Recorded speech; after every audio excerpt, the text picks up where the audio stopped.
학대 의심 정황입니다.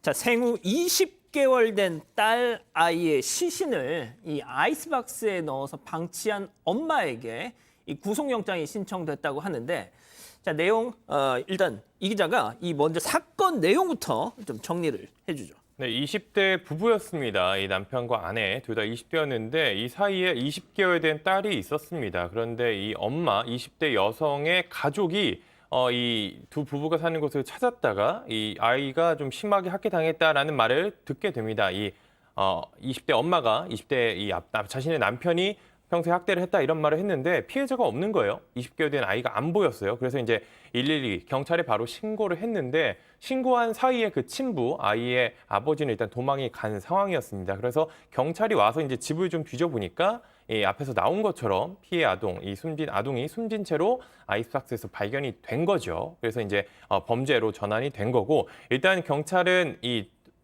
집을 나가고 이 도주 중인 친부의 수색을 하고 있는 반면에 이 현장에 있던 친모에게는 구속영장을 신청했습니다. 사체유기, 아동복지법 위반 등의 혐의로 적용해서 이런 혐의를 적용해서 구속영장을 신청했습니다.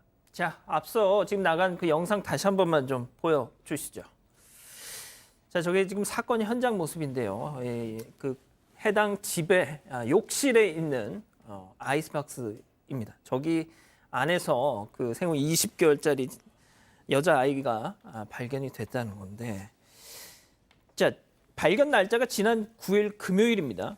자, 그런데 알고 봤더니 아이는 이미 한참 전 지난달 중순에 숨졌다. 그러니까 지금 한 20여일 정도 저렇게 아이스박스에 사체 상태로 방치가 됐었던 걸로 지금 보이는데 이게 어떻게 신고가 이루어진 거냐면요. 외할머니 입장에서는 아이가 보고 싶을 거 아니에요. 예. 근데 이 부모한테 연락을 해도 연락도 잘 되지 않고 그래서 집을 찾아갑니다.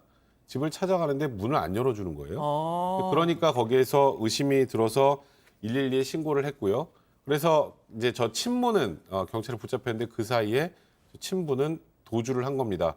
이 부부는 혼인신고를 하지 않은 사실혼 관계고요. 근데 이제 더 충격적인 건 아이의 사망 원인과 관련해서 아이 20개월밖에 되지 않은 저 아이의 몸에서 심한 학대 정황이 발견됐다고 합니다. 그런데 그동안 학대 신고는 한 번도 없었습니다. 자, 일단 이 외할머니가 뭔가 낌새를 채고 이렇게 하면서 이 단서가 잡힌 그런 양상인데, 제가 또 이 자료를 읽어보니까 이 장모님이겠죠. 장모님이 온다라는 얘기를 딱 듣자마자 이 아버지라는 사람이 진짜 맨발로 주랭랑을 쳤다고 합니다. 지금 그래가지고 지금 계속 경찰이 추적 중에 있다는 건데, 자, 박 변호사님, 네. 지금 백 변호사님 말씀하신 것처럼 아이스박스를 열어봤더니 아이의 몸에서 곳곳에서 학대 흔적이 나왔다. 골절하고 출혈이거든요. 아마 이게 한 번에 일어난 것도 아닐 것 같아요. 시간적 간격에 따라서 계속적인 학대가 됐을 가능성도 있고요. 일단 국가소원에서 부검을 지금 의뢰를 했습니다. 피하 출혈하고 골절이 있고, 그렇다면 몇 번에 걸쳐서 학대됐는지 아니면 일회성 학대인지 또 확인이 가능할 겁니다. 일단은 최종적으로는 이 아이가 친아버지한테 폭행을 당해서 숨진 것으로 추정을 하고 그 이전의 학대 사실까지 확인이 가능할 것으로 봅니다. 자, 결국 아이는 숨졌고요. 아이스박스에서 발견이 됐습니다. 친딸의 시신을 아이스박스에 넣어서 이 방치했던 친어머니. 자, 그런데 경찰 조사 과정에서 이해할 수 없는 말들을 계속했다고요. 사실 3주 가까이 되는 기간이잖아요. 그리고 제가 이 사건을 조금 취재를 했었는데 예. 아이스박스도 원래 집에 있는 보통 이제 집에 아이스박스가 있으면 아이가 사실상 이렇게 사망에 이르게 되었을 때 집에 있는 가장 그 아이를 숨기기 좋은 장소를 찾다 보면 물건을 찾다 보면 아이스박스가 있는데 없는 걸 사서 왔다라고 이야기를 하더라고요. 그래서 사실 그 부분이 저는 이게 의도적으로 사체를 유기하거나 은닉하려는 의도가 있었지 않았느냐라는 조심스러운 추측을 하는데 그 친모에 대한 진술이 이제 나오지가 않아서 이게 왜 이랬을까 싶었는데 오늘 친모의 진술은 이렇게 이야기를 합니다. 아이 시신이 부패될 것 같아서 아빠와 함께 아이스박스 안에 넣어두었다라고 이야기를 하는데요.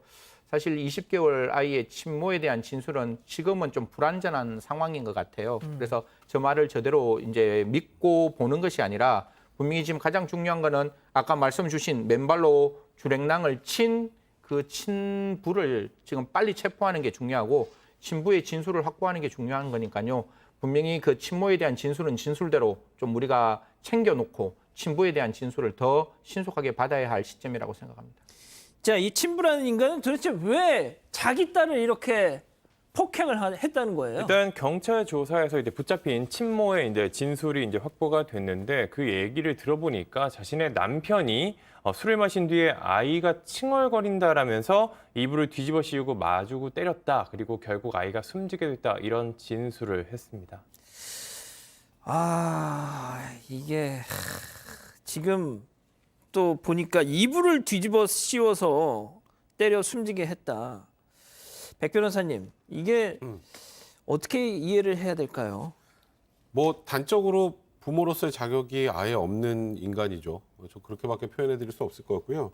지금 뭐 이불을 뒤집어 씌우고 아이를 폭행했다는 거, 아이 울음소리 들리지 않게 일부러 그랬던 것 같은데 일단 수사기관에서는 아까 입건한 그 죄명을 보니까 아동학대 살인죄더라고요. 그거는 일반 아동학대 치사가 아니라 살인의 고의가 충분히 있었다라고 보는 거거든요.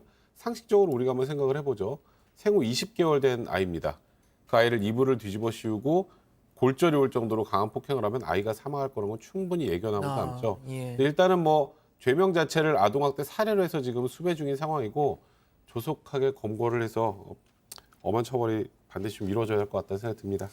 자, 박 변호사님, 네. 일단 이거는 뭐 고의성이 있죠? 뭐 이거를 갖고 일단은 이미 경찰에서는 학대치사 얘기도 하긴 했는데요. 치사는 뭐냐면 학대했는데 의도치 않게 사망의 결과가 발생했다라는 거죠.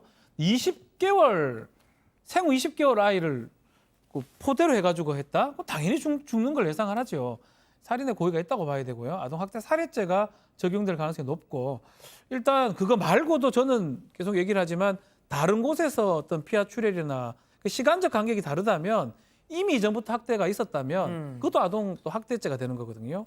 그러니까 이런 것들까지 다 일단 조사를 좀 해야 될 것 같고 또 그날은 아주 심각한 폭행이 있었을 것이다라고 이렇게 예상이 되는 상황입니다.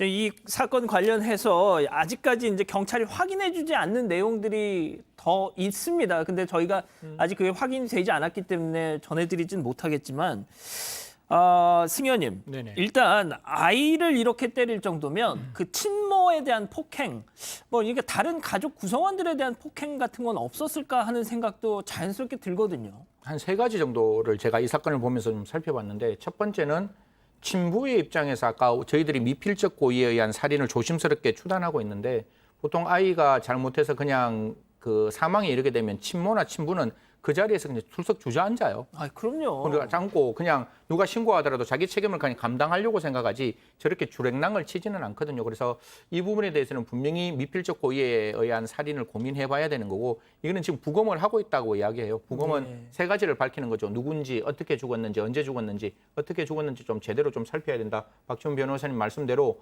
이게 어느 정도의 강도에 의한 그 사망의 결과인지를 꼭 살펴야 되는 거고 저는 방금 말씀드렸다시피 이 정도의 폭행이 있었으면 부인에 대한 폭행도 좀 살펴야 되는데 부인의 어떤 상황도 좀 경찰이 저도 말씀드리기 좀 힘들지만 부인의 어떤 상황을 좀 경찰이 잘 살펴야 될 것 같아요. 그래서 부인에게도 폭행이 있었다면 그 부분도 엄중하게 책임을 물어야 할 뿐만 아니라 이거는 그와 전혀 다른 결인데 아이가 지속적인 폭행이 있었으면 그 어머니도 아이의 생명을 지켜줘야 될 보정인적 지위가 있는 거거든요. 그래서 그 부분에 혹시 정인이 사건 그 양부가 방조로 예. 지금 사건이 이제 기소가 됐으니까요. 그런 부분까지 처음부터 끝까지 다 열어놔야 된다. 지금 이 사건은 사실 그 장모되는 분이 이 아이에 대한 관심이 없었으면 끝까지 덮일 수 있는 사건이었기 때문에 이런 부분에 대해서 좀 국가는 적극적으로 사건의 진상을 밝혀야 한다는 말씀 드리겠습니다. 알겠습니다. 자, 오늘 인물 이렇게 정리하고요.